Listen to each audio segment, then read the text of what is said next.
বসো। এই গ্রুপ শেষ হলে পরে সেই টেস্ট অমৃত। মনে হচ্ছে দাওয়াত বাড়ির খাবার খাচ্ছে সবগুলো। আজকে নানু বাড়ির দ্বিতীয় দিনে কার বাড়িতে দাওয়াত খেলাম আর সব কাজিনরা মিলে সারাদিন কি করলাম, কিভাবে দিন কাটালাম, সেসব নিয়েই থাকছে আজকের ব্লগটি। সো হ্যালো, আসসালামু আলাইকুম, আমি তমা জান্নাতুল। আজকে আপনাদেরকে আবার স্বাগত জানাচ্ছি আমার পেজ তমা জান্নাতুল 2.0-তে। গ্রামে অনেক গরম পড়েছে আর কারেন্টও বারবার চলে যাওয়ার কারণে সারা রাত ঘুমাতে পারিনি। সকালই ঘুম থেকে উঠে দেখি ভোর 5:30 বাজে। তখন সবাই ঘুমোচ্ছে আর আমি একা একা খোলা দিয়ে হেঁটে গ্রামের শান্ত পরিবেশটা উপভোগ করছিলাম। তারপর সকালে নাস্তা করে আমি, সান, উৎস, উপমা গাছ থেকে পাকা আম পেড়ে খাওয়ার মিশনে নামলাম। এই গাছে 4 রকম আমের কলম বাঁধা আছে, যেমন হিমসাগর, বাটুলি, গোপালভোগ, কাঁচা মিষ্টি। সান আম পড়তে খুব এক্সপার্ট, উৎস আর আমি আম কুড়োতে ব্যস্ত, আর ক্যামেরার পিছনে রয়েছে উপমা।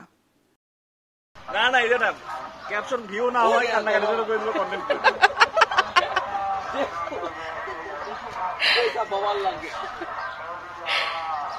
দেখি খাতামনি পারে কিনা। Challenge guys, come on. তোমার কন্টেন্ট এখনো তুলে দিচ্ছি। এই দেখে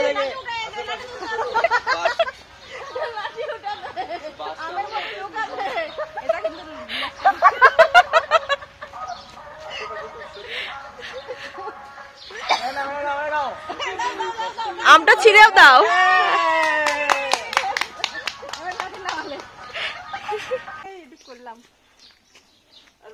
আমরা আম পাচ্ছি আর এখানে 2 কাপড় কি করে, এই জন্য বিয়ে শাদী করি না।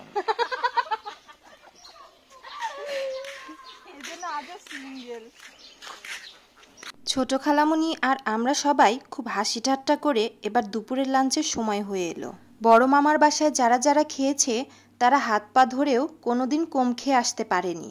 বড় মামির হাতের রান্না কি যে অতুলনীয়, আর রিঙ্কু ভাইয়ার খাজেনদারির কথা আর কি বলবো।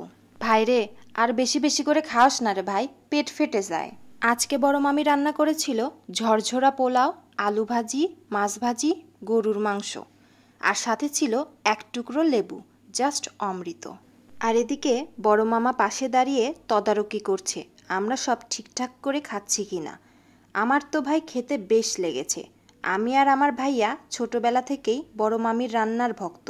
কেন জানি বড় মামি আর আমার আম্মুর রান্নার স্টাইল সেমই লাগে। ও হ্যাঁ, বলতে ভুলেই গেছি, আম পেড়ে খাওয়ার পরে পুকুরে মাছ মারার অভিযান শুরু হয়েছিল।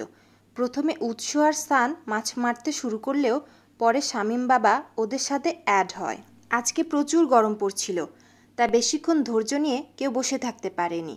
আবার বড় মামার পুকুরে মাছও তেমন একটা পাইনি, তাই আমরা ডিসাইড করলাম নানির পুকুরে যাব মাছ মারতে। ওখানেও তেমন একটা মাছ পাইনি। যাই হোক, আজকের মতো ভ্লগটি এই পর্যন্তই।